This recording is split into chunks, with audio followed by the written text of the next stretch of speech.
বাংলাদেশে কোটা সংস্কার আন্দোলন ও সহিংসতা নিয়ে কথা বলেছেন পশ্চিমবঙ্গের মুখ্যমন্ত্রী মমতা ব্যানার্জি। তার একটি মন্তব্য নিয়ে ভারত সরকারের কাছে আপত্তিও জানিয়েছে ঢাকা। সম্প্রতি কলকাতার এক জনসভায় বাংলাদেশের সাম্প্রতিক ঘটনাবলী নিয়ে মন্তব্য করেছিলেন পশ্চিমবঙ্গের এই মুখ্যমন্ত্রী। এ সময় মমতা ব্যানার্জি জানান, বাংলাদেশ নিয়ে তিনি কোনো কথা বলতে পারেন না, কারণ ওটা একটা আলাদা দেশ। যা বলার ভারত সরকার বলবে। কিন্তু অসহায় মানুষ যদি বাংলার দরজায় খটখটানি করে তাহলে তিনি তাদের নিশ্চয়ই আশ্রয় দেবেন। তার কারণ জাতিসংঘের নিয়ম অনুযায়ী কেউ যদি রিফিউজি হয়ে যায় তাকে পার্শ্ববর্তী এলাকা সম্মান জানাবে। আমি বাংলাদেশ নিয়ে কোনো কথা বলতে পারি না, কারণ ওটা একটা আলাদা দেশ। যা বলার ইন্ডিয়া গভর্নমেন্ট বলবে, আমি বলতে পারি না।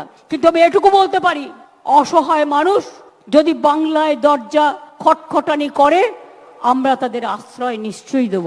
জানা গেছে, সাম্প্রতিক সহিংসতার কারণে বাংলাদেশ থেকে বহু সংখ্যক উদ্বাস্তু পশ্চিমবঙ্গে চলে আসতে পারে, এমন ইঙ্গিত মমতা দিয়েছিলেন।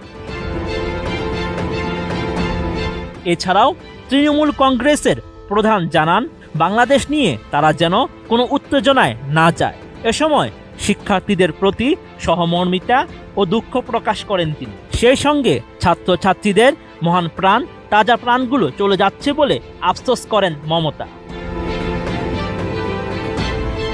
একই দিন বিকেলে এক্সে দেওয়া এক পোস্টে মমতা জানান, বাংলাদেশ থেকে কয়েকশো ছাত্র এবং অন্যান্যরা পশ্চিমবঙ্গ আর ভারতে ফিরে আসছেন। এই সময় তিনি রাজ্য প্রশাসনকে নির্দেশ দিয়েছেন যাতে শিক্ষার্থীদের সব রকম সাহায্য সহযোগিতা করা হয়। এদিকে মমতা ব্যানার্জির এমন পোস্টের বিষয়ে মুখ খুলেছেন পররাষ্ট্রমন্ত্রী ডক্টর হাসান মাহমুদ। সাংবাদিকদের এক প্রশ্নের জবাবে তিনি জানান, মমতার প্রতি যথাযথ সম্মান রেখে বলতে চাই, তার সাথে ঢাকার সম্পর্ক অত্যন্ত চমৎকার, ঘনিষ্ঠ ও উষ্ণ। কিন্তু তার এই বক্তব্যে বিভ্রান্তির সুযোগ রয়েছে।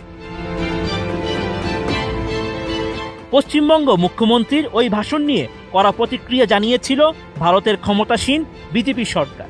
এখন বাংলাদেশ সরকারও বলছে তার ওই ভাষণের ফলে বিভ্রান্তি ছড়াতে পারে। Sheikh Farid, ATN news.